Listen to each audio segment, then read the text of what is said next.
Today I'm going to be modding my Pro 2 for my younger brother. Firstly, we're going to remove a few keycaps to allow us to access the screws to remove the PCB from the case. I have had this keyboard for a few years and no longer use it, so instead of letting it go to waste, I've decided to change the switches from gateron blues for some gateron milky yellows. I will also be gummy O-ring mounting the PCB to the case, tape modding the PCB and lubing the stabilizers, all to improve the overall sound of the board.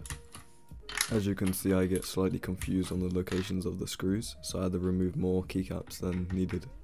I then unscrewed the screws to allow me to remove the PCB from the case, although my screwdriver bits were not magnetic, so it made the task quite finicky. After all the screws were out, I could remove the PCB from the case and disconnect the battery, which I won't be reinstalling. As I've owned and used this board for a couple of years, it was absolutely disgusting inside. So I decided to clean the case and the plate because of this. Now on to the part of the build that took the most amount of time, desoldering. This was also extremely painful, having to constantly resolder switches to allow me to remove all the solder, and even after all the suffering, there was plenty of switches that still refused to come out. Although, for my first ever time using a soldering iron, I don't think it went too badly. The gateron blues that are currently inside the keyboard sounded extremely bad, so all the effort and suffering of desoldering was very worth it in my personal opinion. After desoldering all the switches, I had to remove them from the plate, although due to me being trash at desoldering, some switches were stuck in place, which I then had to desolder again. Once I had removed the gateron blues, I put in some lubed and filmed gateron milky yellows.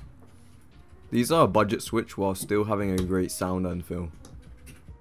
After sealing all the switches inside the plate, I started soldering them into the PCB. This was a lot easier and less finicky than desoldering, as it only took around 20 minutes compared to the hours on desoldering. It was a great learning experience for me, as I will need to solder my plateless Glacier 80 that I have ordered in the future. After soldering the switches, I decided to do the Tempest tape mod to improve the sound signature of the board.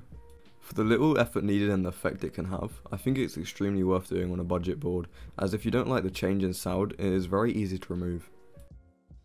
I then put some leftover foam inside the case to attempt to remove any hollowness, and then after placed the PCB inside the case to screw it all back together.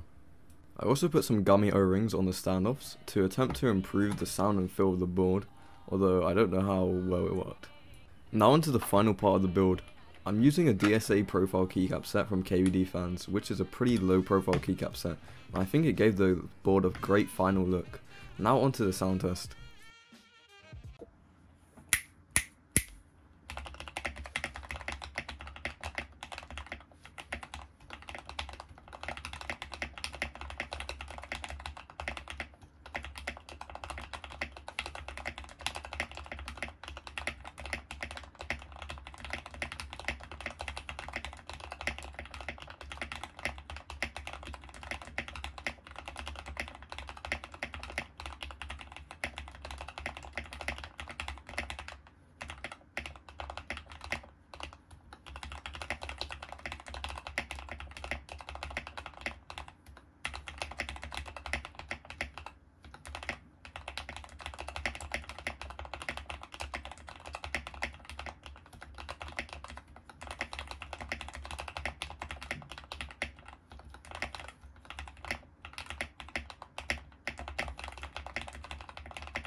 Personally, I think it sounds and feels great, and it came out really well. My brother really likes the board, and I'm recording this and editing this 2 weeks after finishing the board, and everything has been perfect. It's been such a great upgrade for him, and I personally think it was really worth modding it, and it came out great.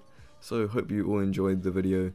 If you want to see some more keyboard videos in the future, even though it's quite scuffed, subscribe and you'll just see what comes out, I guess. Goodbye.